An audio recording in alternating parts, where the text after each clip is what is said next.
I would like to start by asking you, can the European Union absorb newcomers from visa-free travel in the neighborhood or not? I think they can. They have perhaps to take a few measures, because when the Western Balkan countries got visa-free travel in 2009 and 2010, a lot of people came here from these countries and asked for asylum without having a claim. No reason for asking it, because there's no political persecution in the Western Balkans, no human rights violations, no armed conflict. And member states were very upset. Now, the people who came, they were pretty poor people, destitute people, and they went to countries with generous asylum systems and where the procedure took a long time. For example, Germany was the most favored destination. They waited for a decision on the asylum claim between 2 and 6 months, or if they also appealed, even 10, 12 months. And during this time they are entitled to accommodation, medical care, food, schooling, cash benefits. So this is what attracted them. So we think that in order to prevent such an effect, the countries that get visa-free travel should be treated in a special way, which means their asylum claims should be prioritized and decided very quickly in order to prevent abuse. Another very important question is whether Turkey should be granted visa-free travel despite mounting criticism from the European Parliament. We think it should get visa-free travel because the visa roadmap with the 72 conditions that Turkey has to fulfill, and which it got already in 2013, has as the main goal to stop irregular transit migration. Because even before the refugee crisis, Turkey was an important transit country. On average, 40,000 people entered the EU illegally via Turkey, Greece, and then further north. So the EU always wanted Turkey's help in stemming that. And now it has got this help. Turkey has fulfilled the vast majority of all these 72 conditions. Transit migration has virtually stopped. Turkey has done more than it was ever asked to do. It takes back refugees from Greece and offers them protection in Turkey. So I think these are all enough reasons to give Turkey visa-free travel, even though it might not have met every single one of the 72 conditions. I would like to move the discussion away from Turkey right now to Ukraine.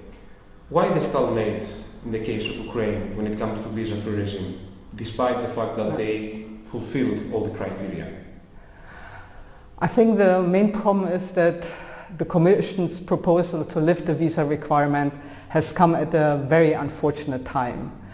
It has come after the refugee crisis, where countries have already taken a lot of refugees. Migration has become an important issue. Right-wing, anti-liberal, anti-EU parties are on the rise. We've had Brexit, where migration was also an important issue. So member states are now very touchy about any form of migration, even if it's just tourists coming from countries like Ukraine, because of course maybe they will overstay their visa and become illegal migrants. And another problem is that the Commission, within 2 months, has proposed visa-free travel for Ukraine, Georgia, Kosovo, and Turkey if Turkey meets all the conditions. But if you count the population of the 4 countries, it's 130 million. So member states think, oh my God, if only a few of these 130 million abuse it, stay longer than they're allowed to stay as tourists, or ask for asylum, will have a problem. And Ukraine has also the problem that, of course, there has been a conflict in the country. It might flare up again. There are 1.8 million internally displaced people in Ukraine, and about 1.5 million who have gone abroad. Most have gone to Russia, but a few have asked for asylum in the EU. Last year was 20,000. And because they really come from areas where their lives are threatened or where they can't return to, they get asylum. So without knowing if this conflict is really pacified now, won't flare up again, member states are wary to give visa-free travel because in case of new fighting, a lot of people could come very easily to the EU. But of course you can also take measures to prevent that. And member states are working on an amended suspension clause, which will make it relatively easy to suspend visa-free travel. So in case that there is renewed fighting in Ukraine or problems in Georgia or in Kosovo or even Turkey, if Turkey gets visa-free travel, they will have a tool where they can suspend visa-free travel again. On your work, apart from Ukraine and Turkey, you're focusing also on Azerbaijan in terms of visa liberalization. Do you think that 2016, 2017 is a year that the cooperation between EU and Azerbaijan will be closer, and is visa liberalization back on the table? The EU is interested to establish closer relations to Azerbaijan, and Azerbaijan is also interested.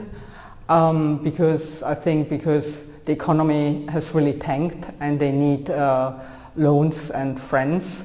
So they have recently released a lot of political prisoners, which was a very welcome step and which the EU expected. And now there is kind of space to establish closer relations.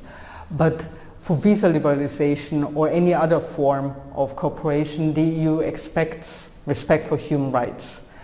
Because again, member states are afraid of asylum seekers, and if a country really violates human rights, then there's always the danger that the victims will come to the EU and ask for asylum. So Azerbaijan will not get around this issue. And Azerbaijan also wasn't interested in visa liberalization for a long time. It has only recently shown some interest.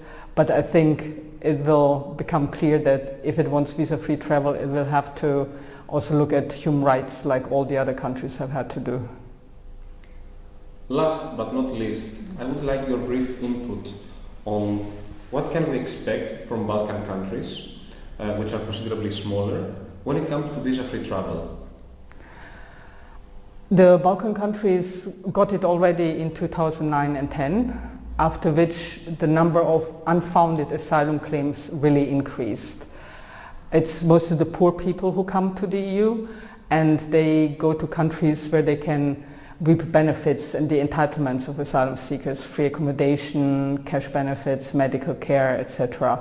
Many of them are Roma, and it is for them an opportunity to forget about everyday struggle for a while, and maybe even work a little bit on the black market and go home once the claim is rejected with some savings. But this has more or less stopped because last year Germany changed its asylum procedures. Now Western Balkan claims are being resolved much more quickly. People don't get private housing anymore, but they have to stay in the first reception centers, like collective centers, during the procedure. Cash benefits have been cut, and the numbers have fallen dramatically. They've fallen by 90%. I just looked it up yesterday. So this shows that member states can take measures in order to prevent misuse of asylum systems. And for the countries, I mean, even though there have been these asylum seekers, the vast majority of people, 99%, use visa-free travel for what it's intended, to come to the EU, to visit friends, relatives, to look at cultural sites in the EU, and that's good because they are supposed to join the EU, so one should make it easy for them to come and visit the EU. Mrs. Stiglmayer, thank you very much for coming here and for Thank your you. Contribution to this really important matter. Thank you once again. Thank you for inviting me, and it's been a pleasure. Thank you very much.